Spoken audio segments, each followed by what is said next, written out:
Sejam muito bem-vindos ao FIS e Finanças, o programa que é feito para você ficar muito bem informado de tudo o que aconteceu nesse mundo dos FIIs. E o ano já começou voando, estamos praticamente no meio do mês de janeiro e parece que não, mas muita coisa já aconteceu. Então, a gente vai repassar aqui bem brevemente e de uma maneira bem resumida para você ficar bem informado de maneira bem prática. E teve de tudo, viu? Teve fundo aí pegando ágil e vindo com emissões sucessivas, mesmo sem ter sucesso na sua última captação. Tem FOF aí bravo com o mercado, soltando praticamente uma carta aí de repúdio.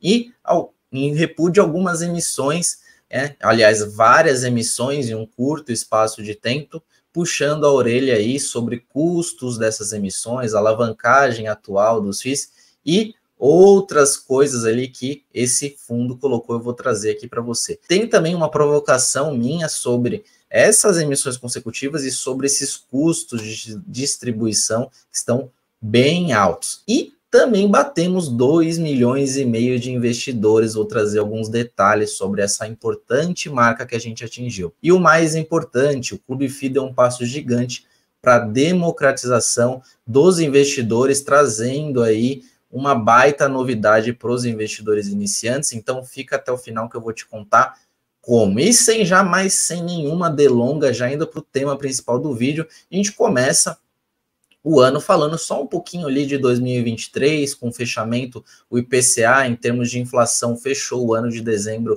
com acima do previsto em 0,56, acima assim das expectativas do mercado, porém finalizou ali abaixo do teto da meta com uma inflação de 4,62 durante o ano de 2023. A inflação, sim, ela veio acelerando ali mais para o final de 2023, após um período ali de deflação, depois uma inflação bem fraquinha, e agora vem recuperando com mais força. Isso vai ser bastante benéfico para os fundos de papel que negociaram com bastante deságio durante o ano de 2023. Na média, estão ainda desvalorizados, em relação ao seu valor patrimonial, mas, na minha visão, esse desconto tende a fechar à medida que essa inflação vem sendo acima das expectativas. Então, os fundos vão começar a repassar esses dividendos mais turbinados nessas distribuições, e é natural que as cotas fiquem mais apreciadas e esse desconto deve fechar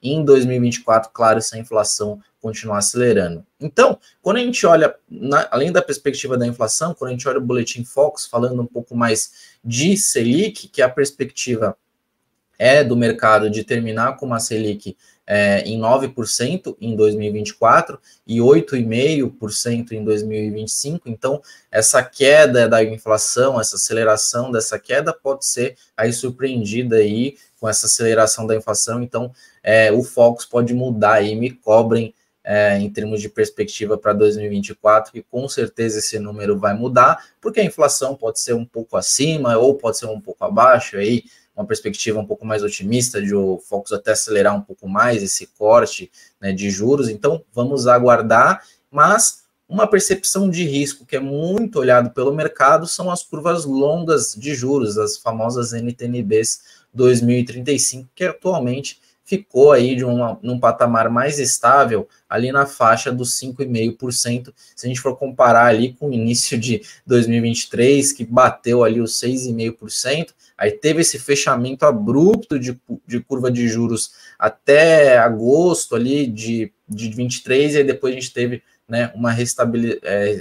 uma subida novamente, e depois uma estabilização ali no patamar de 5 a 5,5%, fechando aí hoje na faixa dos 5,5%, e com todo esse fluxo aí de notícias um pouquinho mais positivo, tivemos ali no fim do ano de 2023 um rally que foi até um rally inesperado, pelo menos para mim, de o IFIX bater o recorde do início de 2020, que o recorde do início de 2020 era na faixa de 3.253 pontos, e fechou o ano de 23 ali com 3.311 pontos. Nós estamos atualmente ali na faixa do 3.330, então o IFIX ainda continua subindo forte, já estamos nesse patamar acima do fim do ano de 2023, e isso claro, com esse fluxo maior de notícias positivas e essa estabilização de curva de juros e uma perspectiva melhor aí para o ano de 2023. E quando a gente fala de IFIX, o IFIX fechou com a valorização em 2023 de 15,5%, quase 26%, e os fundos de shoppings foram vencedores novamente, né, no ranking de valorização, seguido pelos fundos de fundos. Fundos de shopping subiram mais de 30% na média, lembrando que eu faço uma média ponderada pelo volume, né, pelo patrimônio total do fundo, então não é uma média simples ali do quanto valorizou, eu faço uma média mais ponderada, para a gente ter um número mais preciso de quanto que foi essa valorização em termos de patrimônio realmente. Então, quando a gente olha em segundo lugar os fundos de fundos com 26%, os híbridos 20%, galpão logístico com 16%, e segurando a lanterninha lá, os fundos de papel com 14% e as lajes corporativas em último lugar desses principais segmentos, valorizando também próximo de 14%. Então, quando a gente olha fundo de tijolo, mais um ano bem melhor do que os fundos de papel, claro, com essa retomada, fechamento de curva longa de juros, perspectivas de queda de uma taxa Selic que estava muito alta, né? Ficou alta durante bastante tempo e agora vem caindo, isso com certeza vai apreciar. Então, para 2024, nós também temos essa aposta de que os fundos de tijolos devem continuar performando ainda melhor que os fundos de papel. Vai ser uma competição, na minha visão, um pouco mais acirrada, mas o que a gente olha assim de perspectiva macro do que pode acontecer para os FIIs, minha aposta seria novamente para os fundos de tijolo. E com toda essa puxada, né, fica mais fácil atrair investidores, né? Batemos aí 2,5 milhões de investidores em dezembro de 23 e acumulamos 500 investidores, ou seja, 500 novos investidores. Eu sei que esse número que eles mostram aí de 2,5 milhões pode ter uma contagem dupla, sim, porque são números de CPFs dentro das corretoras. Então, se você, por exemplo, tem mais contas em outras corretoras, pode ser que você esteja contando aí mais do que uma vez. Mas, pensando aqui de uma maneira, vendo o copo meio cheio, isso quer dizer que ainda temos muito mais espaço para novos investidores. Porque se a gente tiver, vamos supor, 2 milhões de investidores, sem ser as duplicatas, temos 200 milhões de brasileiros, então isso abre uma margem ainda maior para o crescimento, porque fundos imobiliários vêm se provando aí cada vez um veículo super eficiente, né, da geração de valor, proteção do patrimônio no longo prazo, visando valorização e renda. Então, essa minha visão é muito positiva para os próximos anos. Espero a gente bater logo os 3 milhões, 5 milhões, 10 milhões, quem sabe um dia. Espero estar cobrindo ainda os fundos imobiliários quando a gente chegar na marca de 10 milhões de investidores. E agora vamos adentrar aos fatos que movimentaram essa semana. Eu não vou falar de um fato específico, mas de um contexto mais macro, que também está acontecendo, mas de uma importância absurda sobre a gente começar o ano com um grande volume de emissão. São ao todo aí 20 emissões em andamento, ou seja, algumas já encerraram, eu sei, mas estão neste momento em período de captação 20 FIIs que buscam aí o seu suado dinheiro. Temos aí mais de 5 bilhões de reais tentando ser captados, um dinheiro importante. Claro que tem emissão institucional, que o foco talvez não seja você, mas esse dado objetivo nos leva a algumas conclusões, boas emissões ruins, isso sempre existiu, e se a gente for observar dessas 20 emissões, apenas 13 estão com o básico da avaliação de entrar ou não numa emissão, que é o preço da emissão ali estar vantajoso em relação à cotação no mercado secundário. Então, a cotação do preço da emissão para você participar tem que estar abaixo do preço de mercado, que senão você compra lá no mercado secundário, na mesma proporção, e isso não é necessário, você escolhe pagar mais barato pela mesma coisa, né, como ir na feira.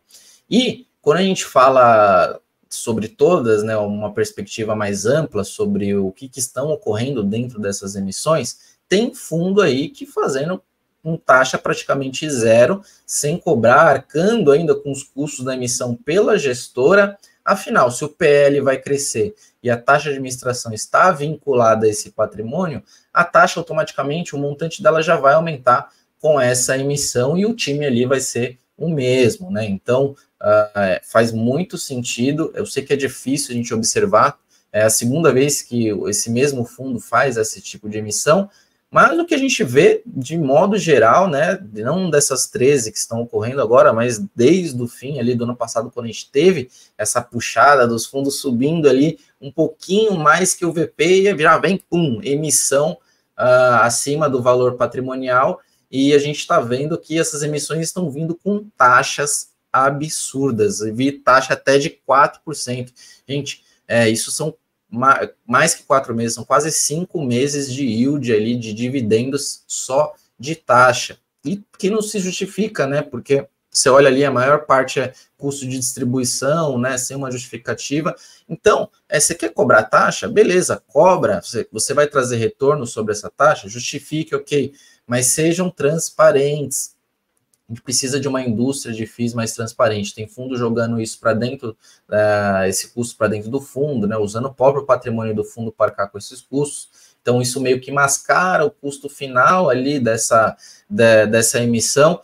E se você for mostrar VPL, poxa, por que não coloca aí, dilui, subtrai o custo da emissão, a TIR que você mostrou, né, já que você trouxe o pipeline, isso quando trazem o pipeline, né, não querem aquele cheque em branco, vamos investir no próprio portfólio, vamos investir em novos ativos em linha com o portfólio.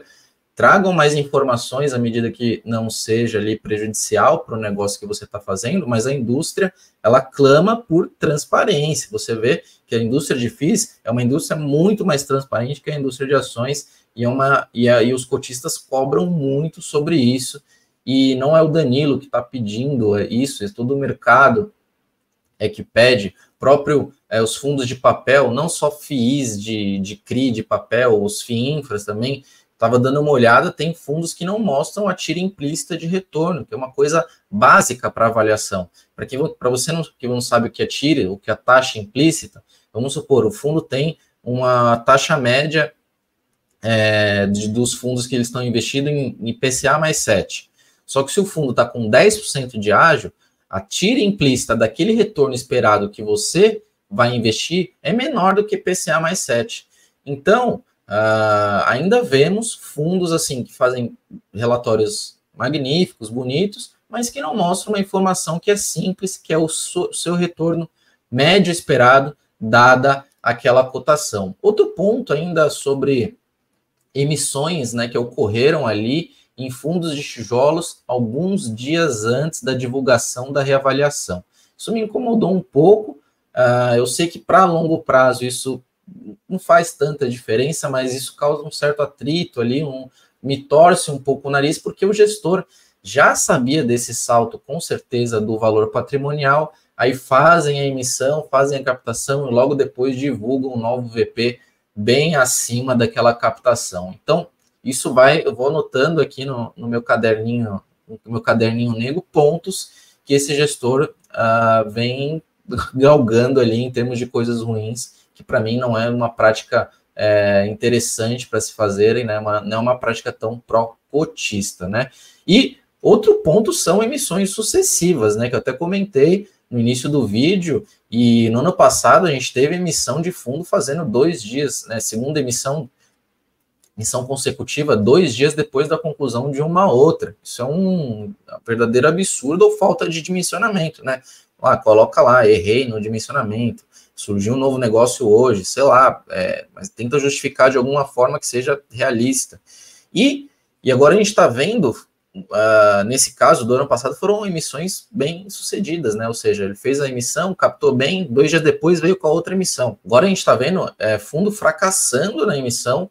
Poxa, vai captar lá 700 milhões, capta bem menos, e aí conclui a emissão e vem com uma outra emissão logo na sequência. Então, poxa, se o mercado já viu, já não absorveu, né, essa emissão, por que você vai vir na sequência, né? Dá um fôlego para a cota, dá um fôlego para o mercado respirar, e é todo mundo fazendo isso ao mesmo tempo. Isso acaba prejudicando o mercado como um todo, as taxas sobem absurdamente, e aqui vai uma crítica muito pesada, porque as pessoas elogiam, né, elogiam, principalmente os analistas elogiam bastante emissões que o gestor arca com custo, e aí ele não gasta nada com distribuição, a emissão não tem uma captação efetiva, e aí aquele fundo que tem 4% de taxa, 3% de distribuição, vai lá e consegue sucesso na captação. Poxa, isso é um verdadeiro, né?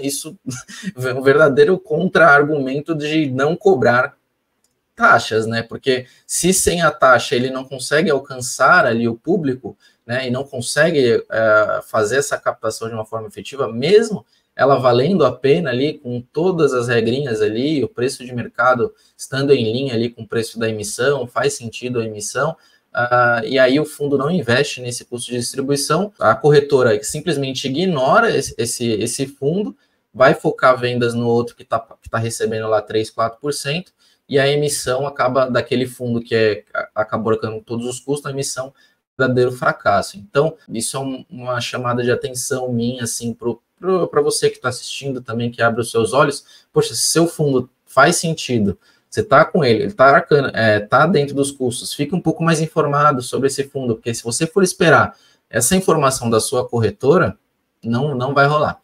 Ah, Danilo, por que você não está dando nome aos bois, né? Quem são esses fundos, né? Que coisa chata, por que você não fala o nome deles? Porque isso está se tornando uma coisa meio que rotineira. O fundo arcar com os custos é exceção, então eu não quero martirizar ou crucificar um fundo que está fazendo isso agora, pelo momento de mercado. Eu estou aqui falando de algo que está incomodando, não Danilo, mas o mercado como um todo. Eu vejo vários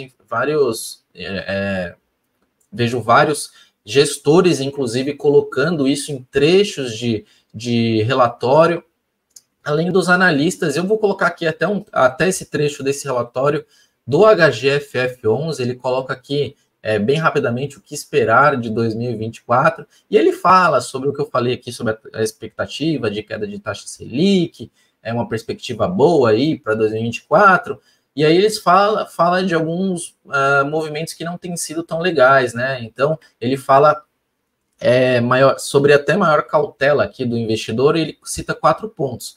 Elevada quantidade de emissões num curto espaço de tempo, em alguns casos com destinação de recursos pouco benéfica para o fundo, trazendo um teto de preço de negociação do ativo e aos rendimentos distribuídos. O que acontece? O fundo ele fica sempre naquela fase de emissão, você cria um teto de preço, porque o teto de preço vai ser sempre ali o teto da emissão, porque as novas cotas vão vir sempre mais baratas do que as atuais. Isso, claro, em boas emissões. Quando a gente fala do ponto B, custos de emissão pouco claros quanto ao seu real efeito dilutivo ou responsáveis pelo seu pagamento, ou seja, o fundo arcando com os custos, colocando os cotistas atuais pelos custos, né, da distribuição, pela propaganda ali do fundo, e em alguns casos incorporados ao próprio patrimônio do fundo, que foi o que eu falei anteriormente, e pago pelos cotistas. E aí no ponto C,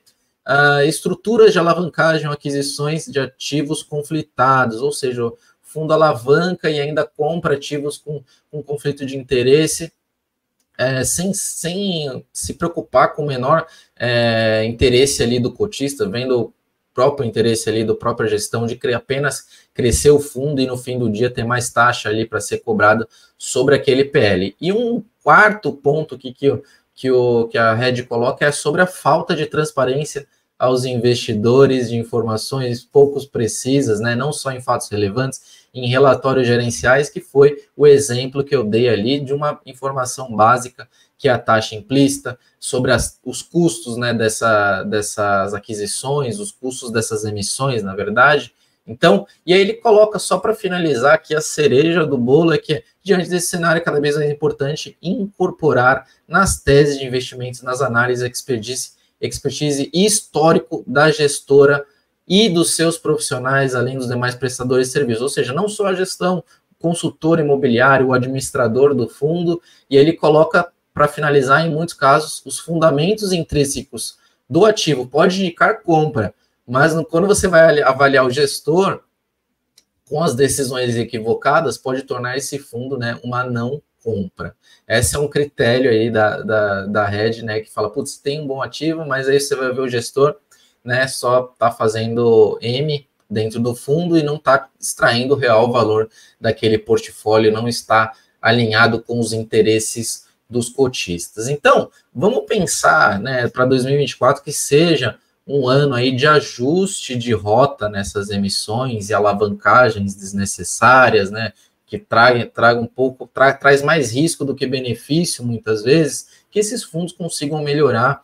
Eu não acho que alguns erros pontuais prejudicam ali a imagem daquele fundo como um todo, de ter bons ativos, né? Então, eu vejo como um momento de ajuste de rota e que esses fundos consigam contornar essas situações e aí tem uma visão um pouco mais pró-cotistas. A gente já viu vários casos, na verdade, de gestoras que vinham muito mal ali da relação com o investidor, relação com o mercado, e conseguiram recentemente fazer a volta por cima, trazer credibilidade, trazer time, né, trazer transparência. Então, eu espero que isso aconteça com esses outros fundos que foram, essas situações nesses fundos que foram citados. E antes de eu terminar o vídeo, né, para não ser só puxão de orelha e reclamação, assim, as perspectivas para os FIIs são boas, né, no geral, as coisas acontecem de uma maneira muito mais razoável, essas questões de emissões são para abrir os nossos olhos, mas antes de terminar o vídeo,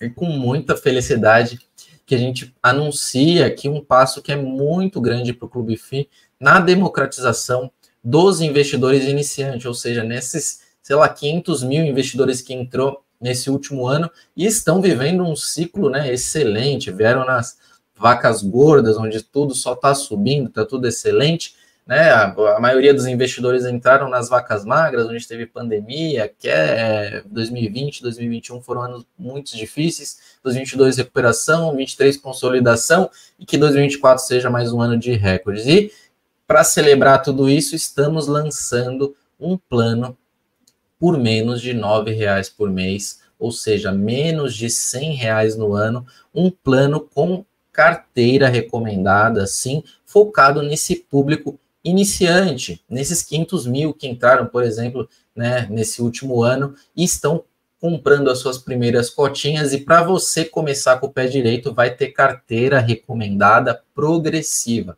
O que é essa carteira recomendada progressiva? É uma carteira que começa nos R$50. Essa carteira de R$50 não é igual à que eu fiz com o Mira, é uma carteira um pouco diferente, de R$50, e ela vai para 100, vai para 1.000, vai para 2.500, chega até os 5.000 reais, né, em alguns degrauzinhos.